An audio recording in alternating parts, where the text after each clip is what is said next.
Need a motion to approve the agenda? So moved. Second? Second? All in favor? Hi. Aye, okay. Anna shared, we don't have to be, I'm probably too close. If we get too close to these mics, the sound comes muffled, so we can sit further back. We're all used to speaking closely to them, but we don't need to do that, so. Okay, the only item of business on our agenda this evening is a budget report and approval for publication with Kathy Johnson, Executive Director of Finance. Thank you for coming to a special meeting for this. Bear with me a little bit, I'm tired. We've only had these forms a week, and so it's just a lot of details to go through. But in order for us to be able to meet our 10 days from when it finally gets to the paper, for you to be able to have a hearing and meet our certification date, we didn't have a lot of options in date flexibility, and it wasn't going to hit our normal board meetings. So I'll walk through. There's quite a bit of detail in this, partly because we haven't done some detail in a while, and two, going back to pre-block grant, kind of a reminder of what exactly that looks like, because the Senate Bill 19 is very much like pre-block grant, and so there's lots of little pieces and parts that fall into the way that the weightings work and how all that goes together. So we'll just kind of get started, and if you have questions, I'm happy to. I have one thing I need to share. In case anyone would like to make public comment after the presentation, there are forms at the back you can fill out and submit those if you'd like to make a public comment when Kathy's finished. Thank you. Okay. So we'll get started. Just a reminder then, what's going to happen is today's the special meeting for approving the budget for publication and having a notice in the paper for a hearing, a budget hearing. 10 days from when that's publicated to the 22nd is what our target is, and when we could get everybody together again, was another special meeting, and that will be at 5:30, and there will be the actual budget hearing, okay? After the budget hearing, then you have the opportunity to approve the budget. And then the August 25th is when we have to certify with the county and the State Department of Ed. When we look at our budget, there's a lot of funds. It's all of our funds. It's not just our general funds. So there's mill-levied funds that are beyond bond and interest and capital outlay, special assessments, adult ed, cost of living, your general fund, and your local option budget. They all have mill levies attached. So we'll visit about each one of them and what that looks like for us. Some of those we weren't able to even do projections because we didn't know what our state aid was going to be, particularly with the local option budget, and bond and interest both have state aid with it. So looking at mill levy without some of the state formula pieces make it hard to project what impacts those will have for you. In addition, the budget's comprised of special revenue funds. This is a list of what those are. Special revenue funds and fund accounting is certain expenditures have to be coded in the general ledger in a specific fund. And so they're all segregated and kind of siloed, and then there's an overall district budget. There's also some funds that are non-budgeted but have actual expenditures that we report. And at the end, what you're approving tonight for publication is what we call our Form Code 999. And what that does is it sets the maximum budget authority and the maximum mill levy for 17-18. So what we publish in the paper as a result of tonight, you can go down, you cannot go up. And these are based on those maximum authorities. So if you remember, we a lot of times will publish higher than what we know we're going to spend on purpose. And we need to do that as a best practice from the State Department of Ed and Dale Dennis's office and just the budget practice for school districts. You need to set some of those budget publications higher so that you have the authority to spend, especially in these funds now that weightings change. So what we know today is not necessarily what we're going to end the year with. We don't have the block grant anymore, so there's variation. And if we don't publish high enough to absorb the full authority to us, then we can't spend it. But we also don't want to do it too high because we're not going to have the money. We don't want to commit the money. So there's sort of a cushion in that publication amount that you don't spend, you know that you can't spend because it doesn't necessarily exist until the audit tells us it does, okay?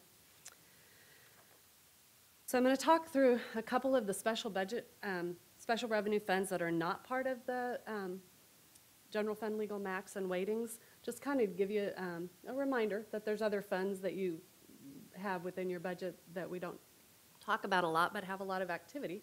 One is your food service, tracks all your expenditures for lunch and breakfast, has state aid, has federal aid, adult meals, it caters, events.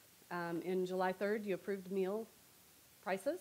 That's a little history of that, and just this next slide shares a little bit about what breaks up their budget. You can see local, state, federal, and cash carryover, as well as then what their total expenditures are. And you'll see that food actually outrates wages and benefits in the food service fund, because produce and meat and all those different things, but it's very close. The budget is also published high in order to capture and be able to spend whatever it is that we collect in fees, state aid and federal. So if I had set this budget at 4.5 million and we're spending 4.8, I'm going to have a statutory budget violation because I didn't set it high enough. If I set it at 5 million and I go 5.0000, 5,000,001, then I have a statutory violation. So I have to set that high enough in these special revenue funds to give more that flexibility so that if the revenues are there and there's expenditures required, that we can actually make those expenditures. So that kind of plays out in all of the different funds that we're going to look at. Driver's training is another one, supported by state aid and student fees. And you'll see that we have local, state, cash carryover, and then the expenditures related to that. Majority of those expenditures are wages and benefits. We set that one high because typically we might have one session, maybe two, but what if we want 4? Well, if we didn't set this high enough, we couldn't have 4 sessions. So we need to be able to do that, and that's why your published number is higher. Summer school tracks our summer school fund. Program expenditures, more your enhancement type things. Primarily what we've been running in summer school is music. The high school weights program. This year we had a summer camp for robotics. Any credit recovery is paid from at-risk funds, and the special needs students are expended through the special education fund. Again, just kind of looking at that, you have your cash carryover and local fees, and then you'll have your budget related to that, mostly wages. You will notice in this fund that there was a high cash carryover in 15-16. You'll also notice there's this funny line here for a really it was $125,000 that we transferred from the summer school fund back to general fund in order to minimize contingency reserve and cash balances in other funds during the block grant period. And so that's what you're seeing, that kind of one funny little expenditure there. Here it says teachers fund is our infant to 3-year-old fund. It's a state grant. It does require some matching. So when you look at this particular expenditure and revenue slide, you'll see that there's a state aid grant, there's a little bit of a transfer from general fund, cash balances, and local fees. You'll also see that the majority of the expenditures from this fund are wages and benefits, are people. It's that contact with the kids and families that is where they spend their money. KPERS, this is that really funny one that we just get for a very short period of time. And then during the block grant years, it was part of our general fund. Prior to the block grant, it was not. In 17-18, it will not be again. And the reason for that is they don't want the LOB calculated against it. Your general fund, an LOB calculation, your LOB is part of your general fund, and they don't want that laundered through there like special ed is in order to not calculate 33% against that. So pre-block, it was not there. During the block grant, it was there on purpose to show how much state aid was being funded for retirement. Post-block, Senate Bill 19, it's back out again. So again, it was just sort of a way that they wanted to show it pictorially, but it's not part of any calculation that we're allowed. The other thing about this fund that's a little funny is they haven't paid our full 4 quarters. They've only paid 3 quarters the last 2 years. So when you look at what we're budgeting for 4 quarters, but the previous 2 years have only shown 3 quarters. So this is where Brownback has not paid the KPERS payments like he's supposed to. It is also reflective in our budgets, and this is an example of that. The Professional Development Fund is a little bit different this year for us as well. I'm going to go back with a little history. It was started in 1985, had eligible expenses very specific to honorarium, travel, only 25% can be used for subs. In 2003, they changed it from in-service to professional development, took away state funding tied to it, and it was primarily a full general fund transfer. And then from about 05, 06 to 08, 09, somewhere in that range, they gave a little bit of state aid, and then they stopped again. Under Senate Bill 19, there will be some state aid that comes back. As a result, we are trying to and want to capture all of our eligible expenditures within this fund so that we can actually get as much state aid as we can. So the formula is based off of your expenditures up to a portion of your general fund legal max, 0.005, but they didn't really fund it fully, so it's actually 0.2 of that. So we get 77,000 of the 385 that potentially would be eligible to us, but we still want to put as much as we can within the professional development fund so that we can realize as much as that state aid as possible to help with our professional development. So that one's a little confusing, but that is sort of the way the formula kind of gets played when they have to back into their pool of dollars versus be able to fund it fully, and this is not something they're funding fully.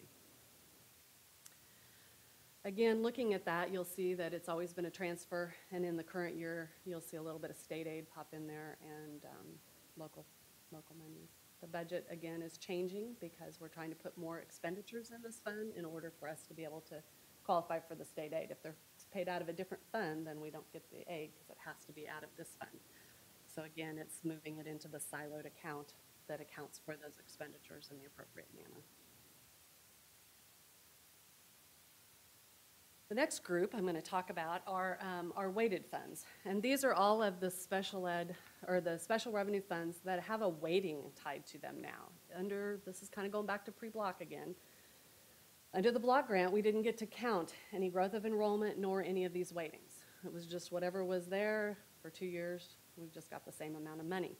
Well, they're going back to the weightings, and part of these weightings all calculate out to what is going to be or what could be our legal max. Again, they're estimates, they get audited, and you have to put in your budget a cushion so that you can capture as much budget authority as possible out of these weightings. If you don't, you'll end up short, and you would either maybe be able to republish depending upon the fund. If it was a general fund, your LOB, maybe it went up, you could theoretically republish your general fund, but you can't republish your LOB because it's a levied fund.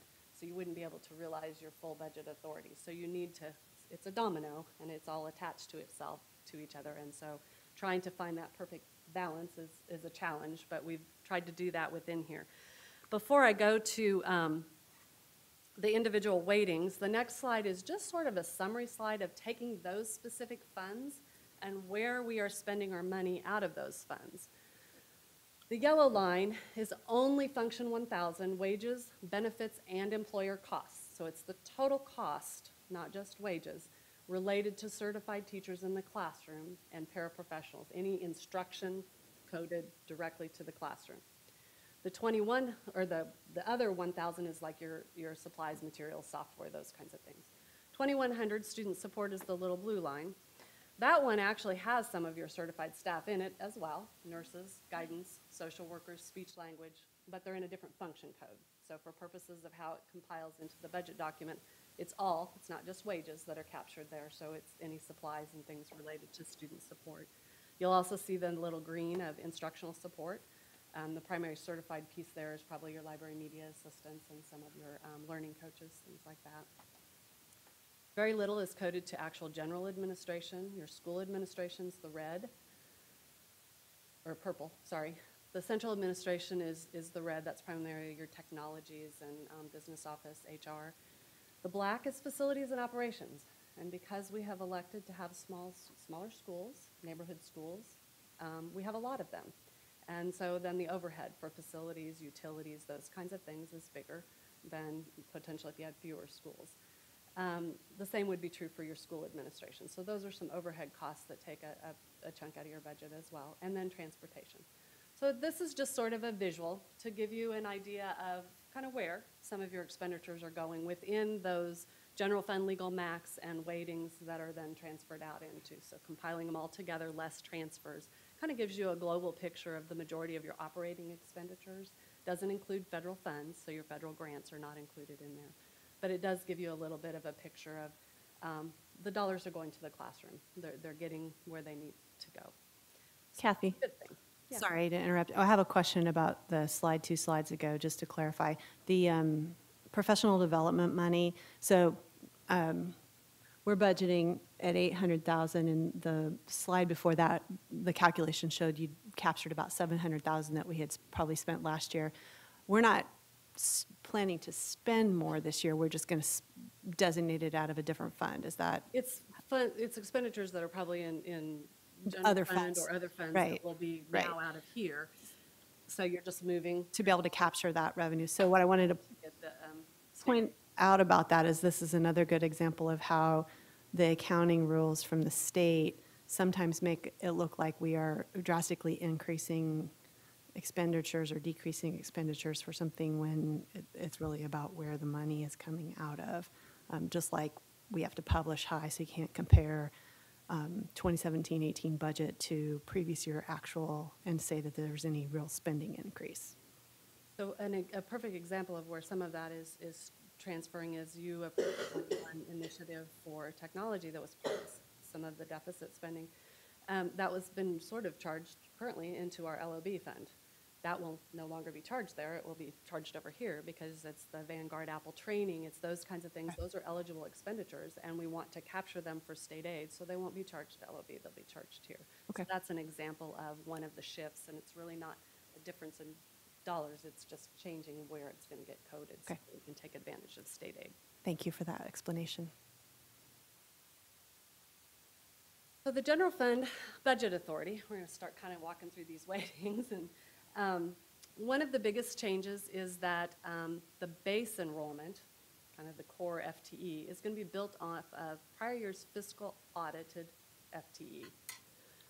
So 17-18's budget will be built on September 2017's audited FTE. Okay. Kindergarten will count as 1.0 though. So they've doubled what was the FTE and made it 1.0 for us as a part of the funding for this year. And then that will all audit out and we'll move forward, going forward from there. So when you look at the formula from Code 150, which is the core formula, you'll see that that's part of this 10,704. Then we have our at-risk 4-year-old, which only counts as half. So this is 35 FTE, and we get this adjusted.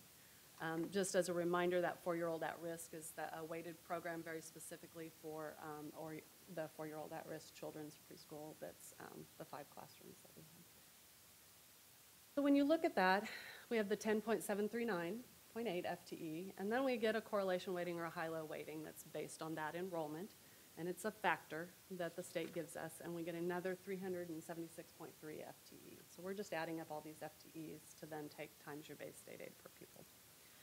Bilingual is the next weighting that's part of the formula. It relates to the bilingual fund, so it starts out in your legal max and general fund, and then it'll get transferred over to the bilingual fund. It's a sole source revenue as your transfer. It's based on student contact hours with a ELL endorsed teacher. The change this year is that it can be higher of that count or the head count of enrolled and eligible kids. Our weightings are on this year's audit, so we have to guess. We don't know that it's going to be exact, so that's why our publication is a little bit high and gives us some variance, because if we're short, maybe this ends up being 195. Well, if I don't publish high in other areas, or is it going to be short? Well, we didn't know which is going to audit out for us. Initially, it looks like the head count may audit out higher for us, so we're looking at that higher head count than we are at our contact minutes. So that's where we're, this is a little bit higher than what we've had in the past as it relates to. We don't know how that head count will audit out. It will come off of here if it comes off of our enrollment. So if we can't count them on September 20 because they didn't show up or they're a no-show or something happened and they don't get to count in our audit, we don't get this either. So as the kids come out of our core base enrollment audit, they'll come out of this as well. Now, our core won't change because it's on last year, but the weighting will change. So it's going to be tied together. It'll be interesting to see how they audit through those this year. Kathy, help me understand. So if we get more kids than what we publish for, is that a problem? This year, in the core base, it won't impact because it's on last year. It will impact next year. Okay. What it will change is some of our weightings. So if I have more kids that is an ELL kid in the enrollment, I can get the weighting, but the head count of the base enrollment FTE won't be till next year. Okay. So it's not as clean as it would that's part of, I think they're trying to give us the benefit of these weightings, but yet when they tie it to the base enrollment, so the first audit under this new scenario is going to be interesting to see exactly what they'll count, what they won't count, how they're going to make us keep track of some of those things. So that's going to be a new challenge for us too, as we move forward. Okay, the next one that's college and career, and this is based on your contact hours, or not contact hours, but your actual CTE hours related to state-approved courses only. So this weighting only comes if it's an approved course with the state. They changed the name. It's been Vocational Education Fund. They've changed it to Career and Technical Education, or CTE, so they have moved that forward into the next, next world of, as they've changed. This, again, is a full transfer from general fund, so it comes through the general fund, and then it moves over to the vocational fund, and this is where we're spending it. Initially, Patrick says he thinks those hours will be up a little bit, so we're trying to plan for some up in the course enrollment. Again, it's September 20 enrollment count, so we'll know that as that audit's out for this year, but that has a little bit of a higher publication amount than what we've done in the past, primarily because he's seeing higher enrollment in some of those courses. So the next one is at risk, and this one is a little tricky for us in that some changes with this. So when they went to fund full-day kindergarten, the 0.5 FTE of full-day kindergarten at-risk money was allowed to pay for, no longer can pay for that. So that's no longer an at-risk expenditure. They did do some changing with our allowed guidelines. Some of our instructional coaches prorated based on that below proficient student population of a building. We can move over there, some of those kinds of things. So we're evaluating what is eligible to be charged to those restricted funds and what maybe hasn't been into the new guidelines. The thing that's going to make this even trickier is that for 17-18, other than some small tweaks in the guidelines, they haven't done a lot of changing. But in 18-19, it will be only what they consider best practices for use of at-risk funds. We don't know what that will look like. So what we're doing now, what we've done in the past, may not still even be for 18-19, but we're evolving with it, and we'll just move ahead with it. Do we have any idea when they'll make that list of best practices available to us? I think it's going to be part of sort of a post-legislative audit kind of scenario, or the State Department of Ed. I think it's going to, I'm not 100% sure how those will, I'm hoping as we hear about them and hear what they're looking at, that we'll be able to have some input on what those might be. Some of them are restricted a little bit. You have to be able to document the time spent with those kids to be able to show that as an expenditure. So I could say, you know, well, I'm going to charge X to at risk, but if I can't demonstrate that that person's time for direct instruction was with a below proficient at-risk kid, then I can't count that expenditure in this fund. So the kinds of things that you want to charge here have to be things you can document and demonstrate that that time was actually spent with that at-risk kiddo based on those guidelines. So it does have an accountability piece to it. My understanding from Dale Dennis at our budget workshop is this is an area that the legislature wants to make sure we are truly spending for at-risk, and they will maybe look for some things that they haven't in the past to ensure that we're spending it in the right way.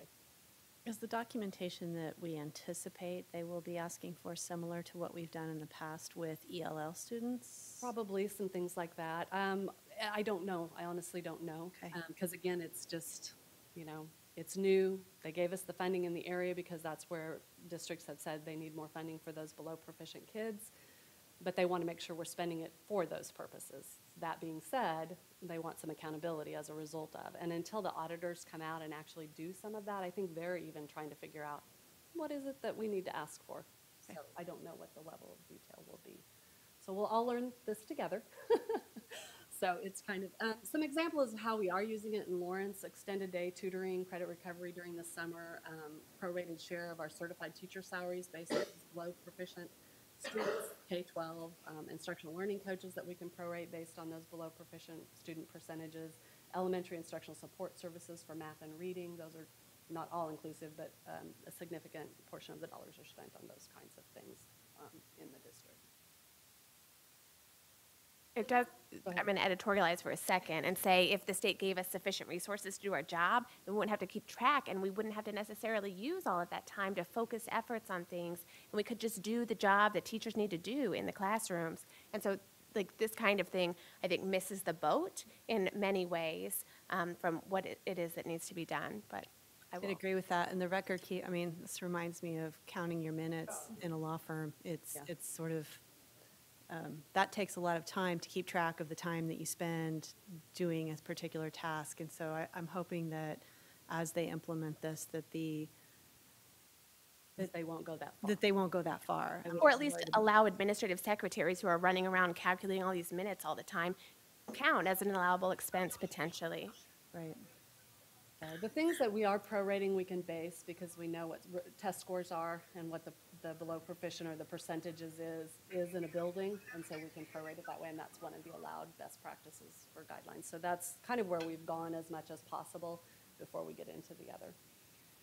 The other piece that's new to Lawrence and new to the formula is that the high density that we've never been eligible for can actually be looked at by building now.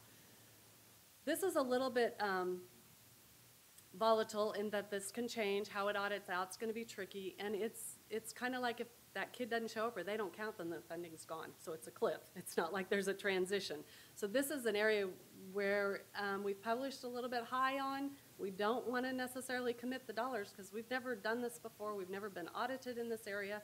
And also our free lunches anyway are counting on the high end so that if they pull some of those off, it's closer to what we need to spend, so that we want to publish high enough because if we get credit for some of this, we want to be able to use it. So the little chart they gave us is looking at every one of our buildings, looking at the percent of free lunch, and if it exceeds the 35 to 50, there's an FTE. If it exceeds 50, there's an FTE. And in the end, potentially, there's about 110 FTE as a result of a few of our buildings being in this higher threshold. Again, we've estimated high in order to capture everything at audit. It's not expected to be this full amount, and we don't want to commit expenditures to the fully published authority and at risk until some of this audit's out.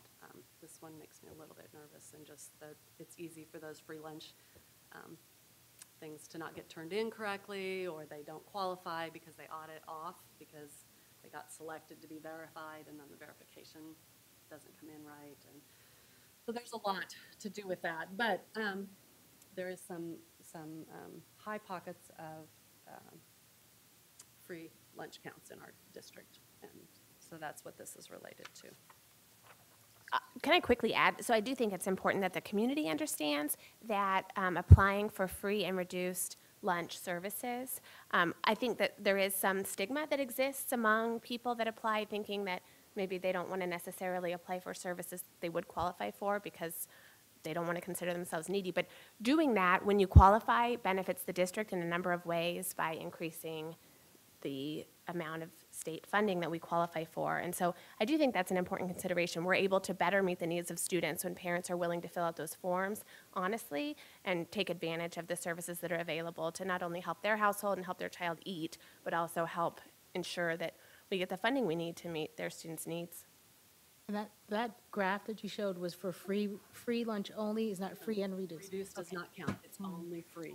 It does not, at-risk funding is only based on free. Yeah. Okay, the next one's a transportation weighting, and this one's just sort of a interesting formula, but basically it's those kids that are eligible or live outside the 2.5-mile radius. And then there's a density factor, and then they come up with an FTE in the end. And so that's just kind of backed into. This doesn't cover the total cost of our transportation, but it does help go towards those expenditures. It's been a while now where the district is no longer transporting, except for in real rare circumstances, anything below 2.5 miles. We did for a while, pay to ride, and then we've eventually moved to just transporting.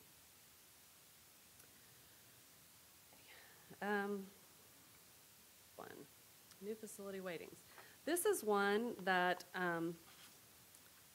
is not ongoing money. This is only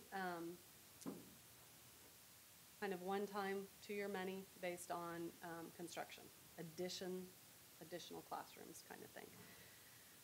So we are in year 2, and it had to have been a bond issue that was approved for election prior to, I think it was July 1 of 14, and ours was a 2013 issue. So even though we are still building and completing, because it was approved before that date, we're still eligible. Our new issue will not be eligible for this new facility. So we still have year 2 of Deerfield, Woodlawn, and Sunset, and we have year 1 of Pinckney additions. Sunflower had a couple of classroom additions, and Schwegler has an art room that we're going to try to count time for to be able to get some of the funding. So we're estimating what that looks like. Again, if the kids don't show up in those classrooms, we can't count them, or they don't log it correctly, then we can't count it. So we're going to make sure they have their logs and, you know, do everything, and we try to do to help through that process so we can capture as much of this as possible. But it'll be about 177.4. And again, this is not ongoing costs. It's limited to a 2-year window, and then it goes away, and there's no revenue replacement for this. So if you commit these dollars to something that's going to happen from here on forward, at some point this revenue stream goes away, and it's just kind of like something you might have at home where you had 4 years of revenue and then it disappears and you've decided to put a car payment against it. Well, the revenue stream went away, but your car payment didn't, and now you've got to come up with dollars to replace it. So that kind of a scenario is what this is, and you have to be really careful about how you use or plan or spend these funds. The other one is special education. Special education tracks all your expenditures related to special education programs in the district. It's federal, local, state, transfer from general fund. This is one that does go through the general fund. It is one that we do get to calculate our LOB off of as part of the general fund legal max. It's a very convoluted formula, so you know it's kind of busy here, but basically it's not on kids, it's on teacher, FTE, pairs count as 0.4, and it's at $28,250, and that is up. So if you remember, we got some new state aid related to special education. That's where that goes. Basically, they take the pool of dollars based on the FTE. They kind of back into that $28,250. If districts hire more teachers than they guesstimated, then that number will go down. Or if transportation ends up taking more of the pot that's left for teachers, that number could go down. If for some reason they estimate high on the special education teachers across the state, that number could go up, which very rarely happens, but they do a pretty good job of guessing. It's amazing how close the State Department of Ed gets to that number. So that's what it looks to be and what we have to build our budget around. We don't get to change that, so we have to fit it into the formula. And then we get 80% of transportation state aid. And we have built in, we don't know if we'll have it or not, but catastrophic state aid, that would be a student that costs an exceptional amount per kid. Maybe we're sending them away, that's a bad term, we're sending them out to a specialized school that, because it's a service we can't provide, and we've had that, and the kids, it exceeds a certain amount, then there's some catastrophic state aid that we get to help fund for that child. And then Medicaid replacement state aid is something that, those are two numbers we have, we're just guessing as far as what those are, and we're guessing based on history and what we know kids to be in our district right now. That all adds up and gets us a state aid amount. This is something you want high, because it does go through the general fund. If it's too low and this number goes up, you've published your general fund at a number, and you can't spend this or your general fund authority. So this one has to kind of be at a high level as well. And then you take that total dollars and you divide it by the base state aid per pupil, and it gives you an FTE that goes back into your formula. Virtual education. Virtual education is another weighting. It's staying the same as 16-17 under the block grant formula. Full-time kids are going to get $5,000. Part-time is $1,700. The over 18, it's by credit. We don't get them by an FTE, and it's down from 933 to 709. This is another place that we estimate high. They are still enrolling at the virtual school clear through September. We don't know what that kid count will be. I have a guesstimate from Keith as to what he thinks he's going to end up with. Again, if we don't publish this one high and count for kids that we do or don't know that we'll have, then we're stuck, because again, it goes into general fund. It's part of what your published amount is. It's part of your LOB. And if this gets estimated too low, then you have authority you can't spend. So again, it's one of those ones we publish beyond what we are expecting, so that we have the flexibility there, but until it's realized, we can't commit it to an ongoing cost. Okay, cost of living. This is a unique one in the fact that it started back in 0506. Based on real estate, I kind of did the formula back on what our original calculation was. At that time, we had 4.37% of our general fund that we theoretically could have raised as authority for COLA. At the time, the board chose the 1.275, which was about 2.18, and that's continued to be a flat amount that we've done, which has actually been good because that percentage has declined since that moment in time. And this is the first year that we are actually losing authority under cost of living. So what is our legal max here is below what we've been levying, and thus we're actually going to see a small decline. So as we look at that then, I thought the next slide would be interesting for you, and that these are the districts across the state that can do an LOB or a COLA. Only a few are, as you can see. And so we are at 1.63%. So you can see we're down below where we've been in the past. You can also see that there's only a few of us, a handful, that are actually doing that. And that's because it's a volatile number. It's not stable. And so as your valuation changes, as your real estate changes, that changes. You will also see that there are a few districts, primarily in Johnson County, where they get a funding source that nobody else does, and it's called extraordinary growth. And those are funds because they are growing so fast that there's additional budget authority allowed for those districts. We are not one of them. And Shawnee Mission is actually getting benefit because they're opposite, they're declining in enrollment. And so they get some additional authority to kind of keep them because of their decline. Our loss of funding is only about $88,000, but it is the first time we've ever realized a loss in that funding revenue source. So this is kind of an interesting slide in that there's a lot of districts across the state that could use cost of living. They are not. Again, it's volatile. It has a mill levy tied to it, and they've elected not to do that. And this was 16-17 information. You can also see we publish high because we need to make sure that we're raising in a 6-month period what a 12-month mill levy will bring. So that is tied to that. And so then your real actual that we used was the $1.3 million this year, and we're going down to here. So anyway, that's a little bit about the cost of living and how that ties into our budget. Does that make sense? Another weird piece that they added a number of years ago that we continue to deal with. And basically this one, we raise the taxes, and at the end of the year, we send all of our money to the State Department of Ed, and it comes back to us as state aid. So when we get all said and done, our maximum budget authority is all those weightings plus our FTE times the base state aid per pupil plus virtual school, and that's our legal max of general fund budget authority. Okay.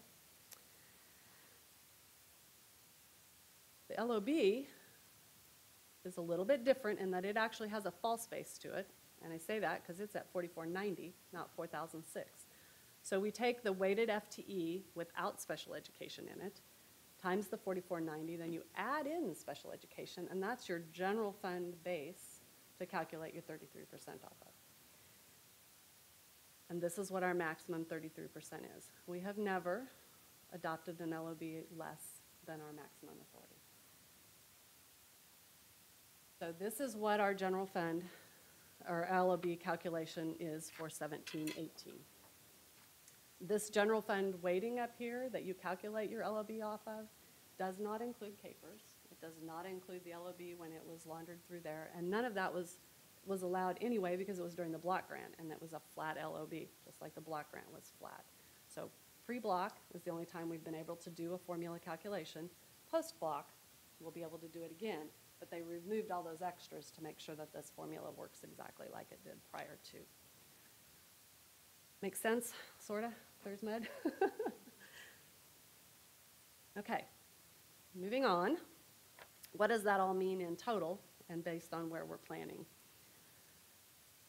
So when you look at 15-16, which is kind of what they're basing all of the planning off of, or what our change of dollars off of, our general fund was the 56 million, special education, we get a total block grant, we get a total LOB, and we had a total of operating dollars of 92,693, or 92,693,822. In 17-18, based on all these formulas that we just walked through, remembering several of them are published high, your general fund has the 62 million, your special education, and then you're adding your local option budget. So you have a published authority of 101, 285, 374. Over the block grant, that looks like about 8.5, but don't get excited because there's things published in there that are not what you can expect to get, but they are published there, just like we talked about before. Those are things that we need to build into the budget for publication, not necessarily what we can spend because they don't necessarily exist. So they come in the seats and they get counted for audit.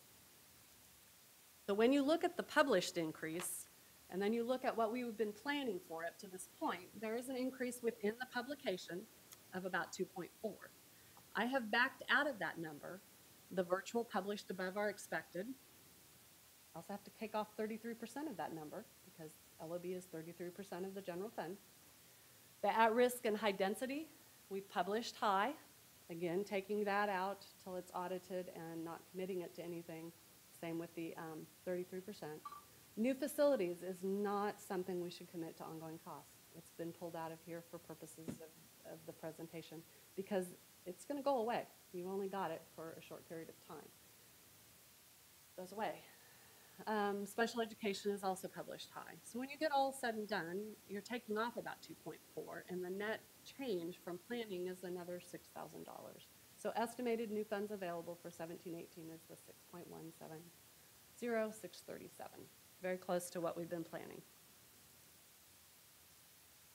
Deficit spending. What do we do with that new money, right? Well, we know we're deficit spending, and when Dale Dennis says you see negative change in cash balances, then you're deficit spending. There's a lot of negatives in this particular slide, a little more than I like. The ones that are the main ones of concern, and where our deficit spending is going to show up, is contingency reserve. We spent down this year. We said we would, we published it, and we did. In fact, this is the first year we've had to truly touch it as part of these reserve changes. The other one is our special reserve where our health insurance and our workers' comp reserves are held. This is where we told the board and where we've been spending down for benefit increases. So if you remember, we said benefit increases would be absorbed by this reserve. We've had 3 years of changes, and that's showing in the reserve being decreased. So when you look at those two in particular, and there's some secondary ones that have decreased, it's about a $5 million, and that's about what we've said our deficit spending is tending to show the last couple of years. The other changes, the decrease, this 2.8, it's related to bond and interest, and that's just a natural change based on our debt schedule and how the timing falls out. The other change of 922 is just a result of some natural changes of federal or supplemental general as a result of tax collections, those kinds of things. So those will have some natural variances. But the biggies that are of concern and show where deficit spending is the fact that we've had to actually absorb the contingency reserve and our special reserve balances going down. I had to use up to $3 million 3 different times during the school year of contingency reserve because of cash flow. When we get to November and December, our tax distribution doesn't come till January 20. So I go most of 6 months with no new tax revenues. So we had to use it in November and December before that January tax distribution. We had to use it again in May before the June 5th tax distribution. And then we had to use it at the end of June to make sure we got all the payrolls done because they don't give us our last June state aid payment until the first week of July. So we're paying those out before we have that last state aid payment. And then in the end, to wrap and tie things up to make sure that we've reconciled, because we can't end in the red, we have to use the contingency to help offset that. So this is a picture of our unencumbered cash, what's been going on. We've shared this multiple years now, and it's not anything new, but this is the snapshot of us as a district having spent purposefully down some of those cash reserves as we've dealt with the block grant, where as we grow with enrollment, which is part of us seeing new money, we didn't get any new dollars. We've been spending, anticipating that we would get new funds. So- To help offset that. So Kathy, will you remind me, then you are, in order to be comfortable, in order to make payroll and whatnot, if tax payments are late or if they just come as expected and are delayed because that's the natural order of things, you want to make sure that there's at least $3 million within that contingency reserve fund to be comfortable? That would be at the lowest. It'd be nice if it was closer to 4.5. As we grow, as payrolls increase, as different expenditures happen, change, what happens if tax collections are down because someone chooses to be delinquent? Those are all unpredictables. It's just like you at home with a savings account. What are you comfortable with in that savings account if for some reason you're out on long-term disability and you don't have insurance to cover it? How many months can you get without a paycheck? Those are the same kinds of things that you have to think about with a contingency reserve. We do it on a shorter basis in that,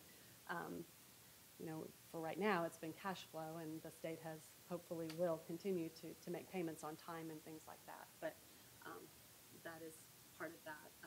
We still have some funds in the special reserve that we are using all of our health insurance increases out of there. And at some point, that goes away, and you have to adjust for those revenues. So our special reserve fund could be used in a pinch, but we don't want to, or legally it's not allowed to be used for We've those used kinds of it. things? Okay, We've used it, but it's not something, you have to legally keep a certain amount in there. We're self-insured. Right. Workers' comp. So you can't go below a certain threshold there. And in the health, typically, if we were to stop health insurance, there's 18 months of claims and different things that we kind of need to work through. We're on a different plan year than we are school year versus calendar year. So you've got 3 different kinds of timing things that have to be adjusted for there. So for us to be able to pay premiums after July 1 for a plan year that doesn't end until August 31st, you've got some timing things. So you need something in there Right. for a reserve. We're just tapping close to where those are starting to become red flags. Kathy, how many years out of the last few years, last 6 years, has the state made the June aid payment in July? It's been a long For time. purposes of balancing their own It's been a long budgets. time. So they're basically doing that on a regular basis every year now? It has become routine for them. Yes. Uh-huh. Okay. And it usually comes anywhere from the 5th to the 10th of July, even though we're supposed to have it June 30th. Thank you. And Kathy, wasn't it, just to clarify, didn't the state put pressure on all districts to spend sorry, this one's really loud, our contingency funds down, and we were criticized for hoarding cash, which sort of pushed us into deficit spending? So it's not necessarily just that we decided to, hey, let's spend this down. We're criticized for being financially responsible. Correct. That would be an accurate statement. As the state was running into trouble, they felt like any district that had balances shouldn't have them because they didn't have any. So therefore, we've tried to be as fiduciary, responsible as we can, or fiscally responsible as we can. But yes, there was pressure too, and in some cases, they were going to take that away from you first before they gave us any new state aid. We managed to get through those talks, and they never did it, but that was a conversation for about 3 years in a row. Any districts that had cash balances, they'd sweep those, and then they'd give us our state aid, because that was just the way to balance their side. I'm going to be just a little snarky here. We see how well that worked out for them. So I appreciate that we have taken a more responsible approach to our budget, and which is over the years, which has allowed us to manage that in a way that's been better, I think, than maybe some places. It's been a challenging time. So the other thing that the board needs to consider in what those new funds are available is that you did approve July 3rd, this kind of net increase of additions. Some of it was for PD, adding back contingency FTE for elementary and secondary, those kinds of things. So just a quick reminder, this was on your July 3rd board meeting. You had seen it a couple times prior to that in pieces. So those are a couple of things. The other thing that the board approved July 24th was the health insurance for all groups so that we could go ahead and enroll. So when you look at the next slide, you see that estimated new funds available of 6.1. You see the new additions that you approved July 3rd. You'll see the health benefit increase for all employee groups. And then you'll see what we estimate right about now is our deficit spending, use of funds, which would leave a balance of 89,896. So you could get rid of everything and come out even, or the board can, with the pending decisions that are still pending, decide how you're going to balance that with your compensation packages that are still out there as negotiations. So as those are applied, then that deficit spending number, we don't cover all of our costs. So you're kind of making a choice, not so much different than you have credit card debt, school loan debt, you pay it all off, or do you not pay it all off, maybe double up minimum payment, do something, but you're going to continue to do some ongoing costs, maybe go ahead and do the home improvement, second mortgage, and not pay off that deficit spending and kind of push it forward a year, those kinds of things. So it's that balance of choice that you make and how much you can. But whatever you're doing with deficit spending that you don't cover and choose to do something new is going to reduce contingency reserve potentially again, and the healthcare or the special reserve fund, because we do have to pick up those revenues at some point. And so it's finding that balance that we've talked about to take that over the next couple of years. Next year, our enrollment growth for this year, we'll be able to pick that up as budget authority. Hopefully the base state aid will go up like they're planning. So those are things that we're going to be able to better plan, because we're going to know what the state has set out to be in the formula. And then hopefully the court case will come up with something that will allow adequacy to be dealt with in a fashion that goes beyond what Senate Bill 19 has given us to date. So those are kind of those kinds of things. So let's see. The next part that I need to go over with you is going to be, any questions with this before I move forward into your levied funds? No? Okay. So we have our levied funds. These are the ones that we actually have a mill levy attached to, and they fund particular things. The first one I'm going to simply is our adult basic GED program. We have a mill levy that we can do up to 0.5. We are not doing that on purpose to minimize any mill levy impact this year as a result of the formula when we look forward to the LOB. So the majority of your adult basic fund is wages. There's some other expenditures, and like I said, you're authorized to have a levy up to 0.5. We are only projecting to use 0.15. Capital outlay, this is used for maintaining your facilities. You have the authority to levy at 8.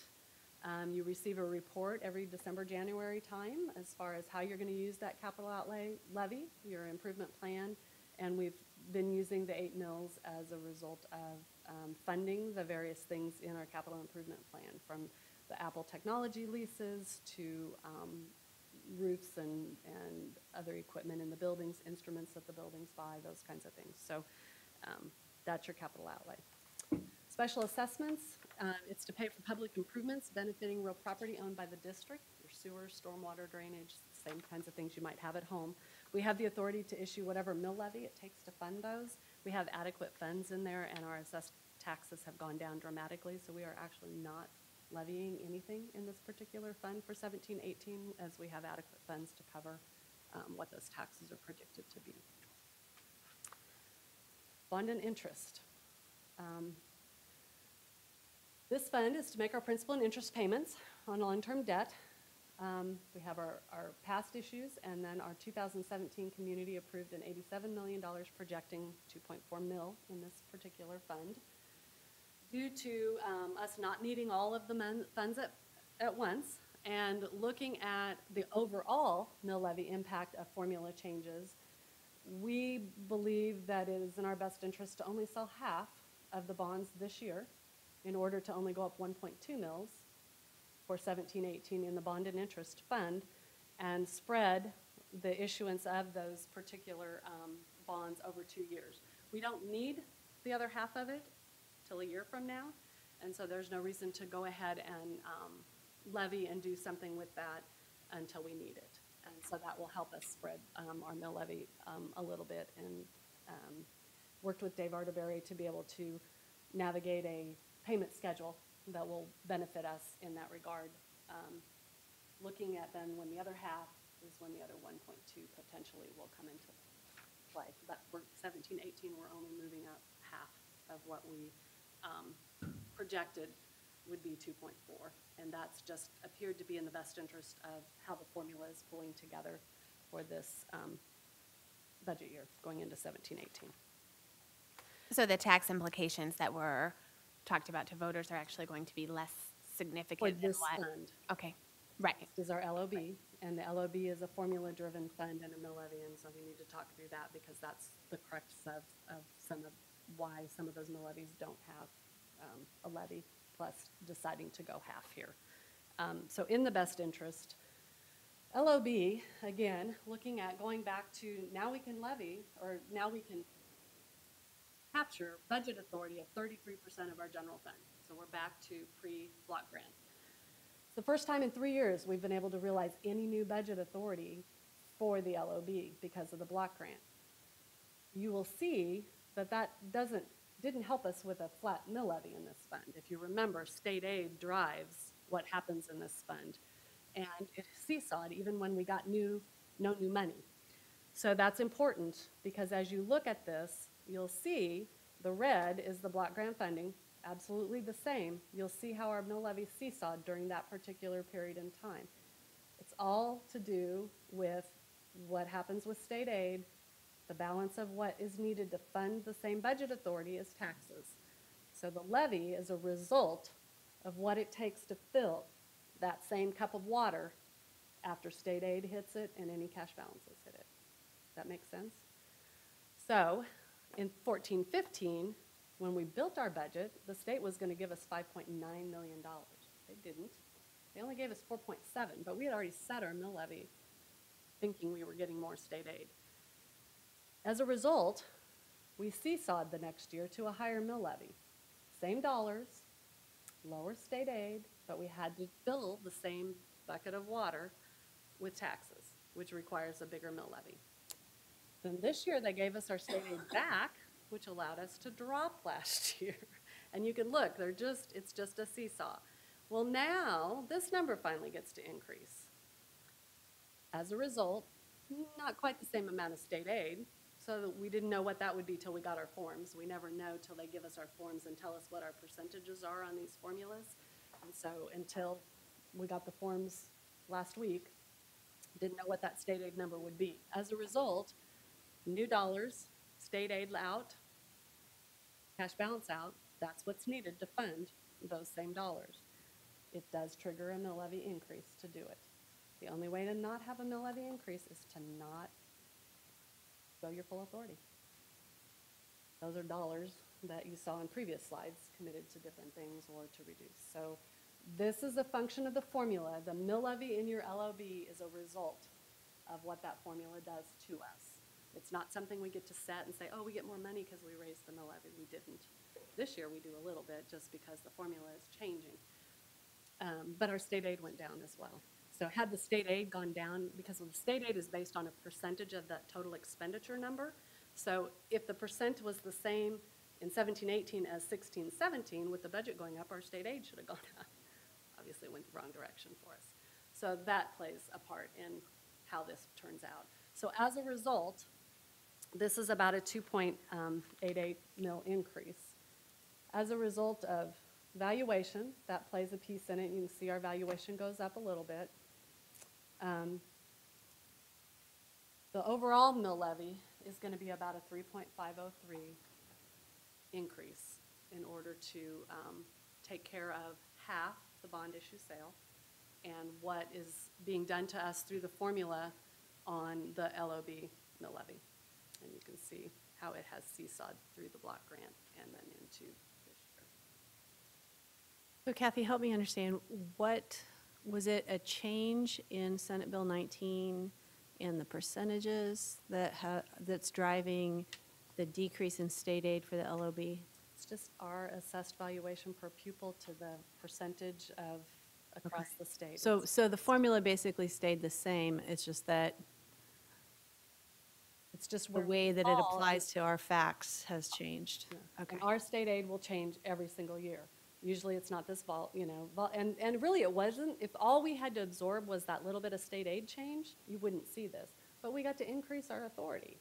You know, as a result, you Right. have to fill the bucket Right, with something different, you know, with the difference. And so that's where your taxes come in. Does that make sense?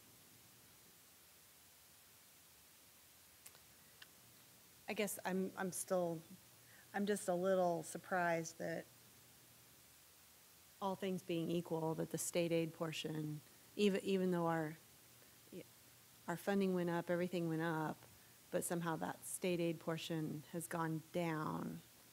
It's just where we are to the 75th percentile across the state based Okay. on valuations.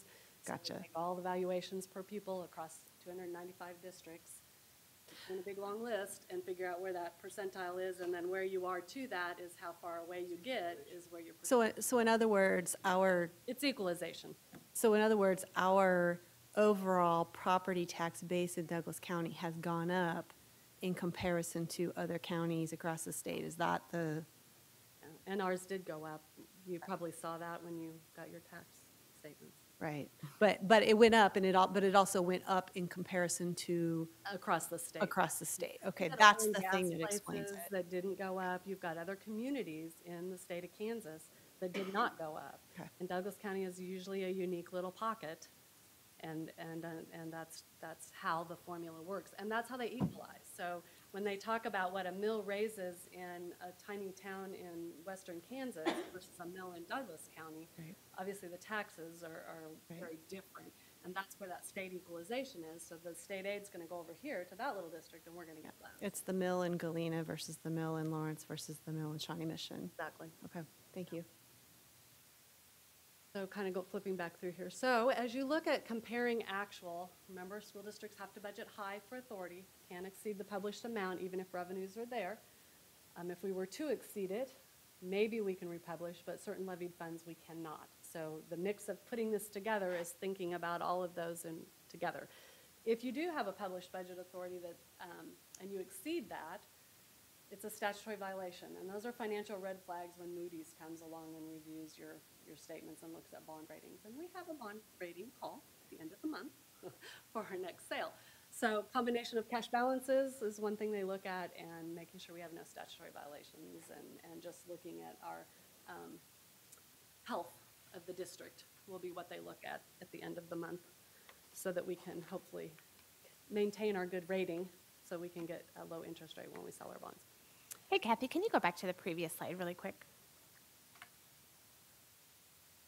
Oh, wrong one. No, that was it. Oh, Good, it's not coming out. There we go. no, I'm sorry, the previous one. Oh. Maybe two previous, this is what I meant. Yeah, right there. So I guess, and I think for publishing purposes, we can publish high on everything, but I know when we come back to actually approve the budget, I'm completely in favor of maxing out our local option budget. I think the way that we've seen how we've built our budget and what we're anticipating and how much deficit spending we're dealing with, we really ought to have as much in that fund as we can. But I know in previous years, we have adjusted the capital outlay and not fully gone with the 8 mills in that column. So if we are looking for a place to provide tax relief to our community, we could decide, we can publish it at 8 for tonight, but we could decide to pull that one back to 7 or 6 or something. I recognize that would have implications for what we do in that category, but with all of the bond construction and projects and things coming off of that list in terms of our overall plan, that might be doable and is something we ought to consider as a board. I think we'd have to have staff speak to that, because it's my understanding that we are paying lease payments to Apple out of that now that we weren't paying before, as well as lease purchase payments on our facilities, our facilities and operations and warehouse project. So there may not be wiggle room in that fund. We've committed dollars in capital outlay in those leases in particular to a significant chunk. Leaving what's left for instructional and other things, you would definitely be impacting projects that could not get done. And are we still paying salaries We are paying the trade salaries out of capital outlay right now. Which is something that we're doing now that we weren't doing a few years ago. It's something we're doing now that we weren't doing back in 11, 12, Correct. when we weren't maxing it out. That is correct. Right, I am familiar that those rules have changed, and so, yeah, okay. Well, if that's the case, then maybe there isn't potential for relief there. There's always the potential that we could decide to cut things, but the question then becomes how painful. And Right. I know, given the discussions we've had in the facilities committee about the money we've committed to those projects, I would be concerned about the impact that that might have. I wanted to. Yeah, I mean, the scope of work relative to the bond is set. I know they set it in partial regards to relying on some capital outlay to Right. take care of, so it's not, I mean, So there they're would be linked. deferred, we'd have to defer that plan. Yes. Or maybe it wouldn't be workable, given the technology initiatives and various things. I think it'd be helpful, I suppose, as a board member that's not on the facilities committee that hasn't had all that information, it might be helpful for the full board to see that as we're weighing the choices before the next, or I before think the that's budget hearing. something that we can have. I can send it out. Yeah. Thanks. Reach that. So as we go through, then what you're doing tonight, you have your published authority. So the difference, if you just look at the columns, you're going to see a change from 16-17 to 17-18, and it looks like a big number. You're publishing capital outlay high. You're publishing it as high as you can in case you get revenues that are not levied revenues so that you can use the full authority of capital outlay. Special education is published a little bit high. Virtual, we talked about, is got enrollment in that publication number that we don't know if we'll realize. KPERS is big high because the actual is only 3 years and we got a budget for 3 quarters versus 4. Gifts and grants, we always publish high because those are unknown and you want to make sure you can spend them as they come through. The other is just some various ups and downs in other funds. So that gives you what that change is a result of, and what you're approving tonight is a notice of a hearing on August 22nd at 5:30 in this room, and then the maximum levy and primarily in this column is what and the maximum total here in your expenditure column, and then the levy that's related to. So it gets you down to the total that we've talked about. And so if you approve this for publication, we will work with it, get it in the newspaper.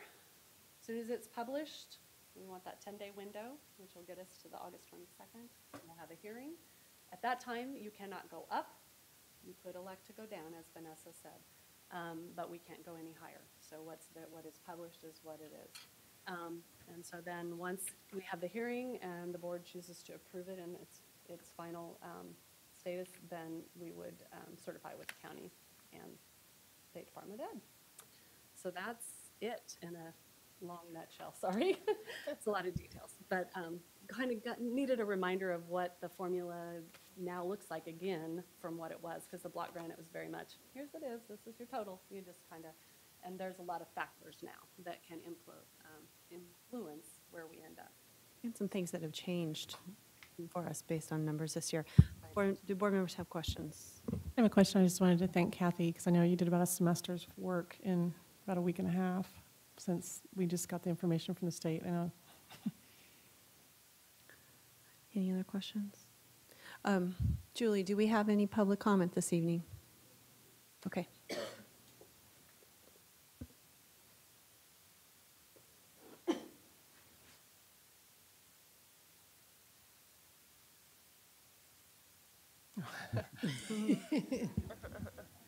And if you'll give me just a moment, I'm going to read the audience participation guidelines. USD 497 Board of Education appreciates patrons taking time to talk to us about our policies and procedures. I guess this actually only applies to before the meeting. Never mind. I'm not going to read this because this is for the participation we do before the meeting. I will say if you could please limit your comments to 5 minutes. And Sandra Walker, thank you. Hi, I'm Sandra Walker. Thank you, Kathy. I always enjoy watching you talk about money because you get it and you care. And you do a little bit more and you care. And you also, you need to go work down there just for 6 months in Topeka and straighten them out. And you know I'm being honest. I'm not just saying this to get points. I've been teaching here in Lawrence Public Schools probably longer than most people in this room. I don't know, but I believe I have. And I have chosen to stay here because I love my job. But I'm tired of being overlooked on the salary. I have, because of how many years I've taught, whatever year it was, like, oh, you get a $200 raise, which after taxes was about $168. That's kind of yucky as a person who puts forth hundreds and hundreds of hours of becoming the best that I can be as a teacher. And so as I see this, and I'm not a financial person like she is, but I get it, and you've got this pot of money that you've already budgeted, and you've got this money that you're getting in. And I understand nobody likes to spend in deficit, but that's kind of like what governments do. That's how they continue to raise taxes and stuff. And so as you consider this with the new money that you're getting, I believe it's about $6.1 million. And we've asked, I mean, they're negotiating. I don't know if I can talk about that, but what they're going to do, shoot me. It would be really nice to see us be a priority as teachers, as paraeducators, as everybody who works in this school district, to be a priority with that money. I know we have to go back and forth because that's what you're supposed to do, because that's what it says to do in the book. But maybe go out on a limb and say, here, we love you, we appreciate you, take it. And put it on all those cells and make everybody, because I'm telling you, I haven't had a significant increase since I got my master's degree in 1988. I came back off of my sabbatical with a $6,000 raise. And that was, well, how many years was that? That's a long time ago. And I haven't had anything close to that, ever. So that's my opinion, and that's my understanding of that budget, the new stuff, it's going in there. And I really do like contingency plans. I have one of myself. I have my own account that I use for when the water heater breaks or when the car breaks down. But I also have money that I know I can spend if I really want to. And so that's my opinion. Thank you. Thank you.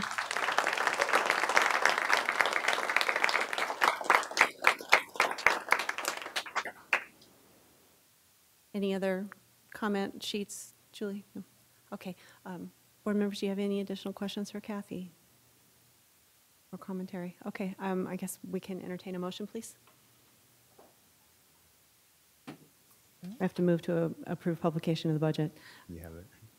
I don't have the motion because It's just, Yeah. I move that we approve publication of the budget. Do we need to say what date or any other? The internet's down. none of our monitors are working, so typically we would have a written motion that we could refer to for the specifics that need to be in it. We don't this evening. Is Vanessa's motion adequate, Kathy? It just sets the hearing, Okay.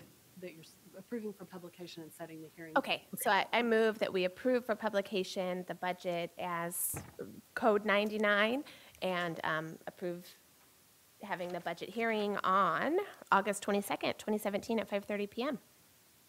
Second. Okay. Dawn, could you call the roll, please?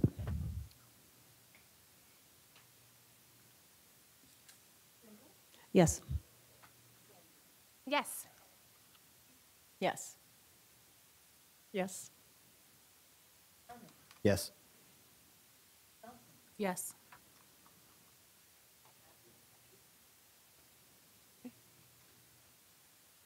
And with that, that concludes our business. Have a motion to adjourn? So moved. Second. All in favor? Aye. Aye. Aye. Thank you. In the